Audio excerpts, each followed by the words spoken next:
ఈ పొలంలో ఉన్న రైతన్నను ఆశ్చర్యం కలిగించే విషయాలు చెప్తా ఉన్నాడు. ఈ రైతన్నను అడిగే, అన్న మీ పంటలేకి ఎవరైనా ఎన్యూమరేషన్ చేయడానికి ఎవరైనా వచ్చారా అని. ఈ రైతులే కాదు, ఎక్కడ రాష్ట్రంలో ఉన్న ఏ రైతుని అడిగినా కూడా, అన్న ఎవరి పొలంలోకి కూడా, ఏ రైతు దగ్గరికి కూడా పొలంలోకి ఎవరు కూడా ఎన్యూమరేషన్ కు రాలేదన్నా అన్న మాట వినిపిస్తుంది. కృష్ణా కలెక్టర్ ఇచ్చిన ప్రొసీడింగ్, ఈ ప్రొసీడింగ్స్ లో కృష్ణా కలెక్టర్ ఏమంటాడు తెలుసా? 30వ తారీఖు తను ఈ ప్రొసీడింగ్స్ ఇస్తూ తను ఏమంటాడు, enumeration of crop damage and social audit, enumeration అయిపోవాలా, సోషల్ ఆడిట్ అయిపోవాలా, to be completed by 31st, అంటే ఒక రోజు. 30వ తేదీ ప్రొసీడింగ్స్ ఇస్తాడు, 31వ తారీఖు కల్లా సోషల్ ఆడిట్ అయిపోవాలా, ఎన్యూమరేషన్ అయిపోవాలంటాడు. And any grievances shall be redressed immediately. ఒక రోజు టైం. అంటే ఎంత నిర్దాక్షిణ్యంగా వీళ్ళు ఎవడో కూడా వీళ్ళ టైం ఇచ్చింది ఒక రోజు. అంటే దాని అర్థం ఏంది?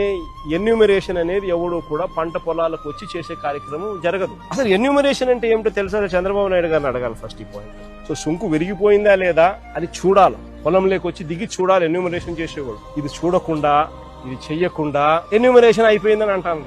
ఎన్యూమరేషన్ మాది జరగలేదు, మా దగ్గరికి ఎవడు రాలేదు అని అంటే వెటకారం చేసి మాట్లాడుతున్నారు వాళ్ళను. ఎన్యూమరేషన్ మాత్రం జరగదు.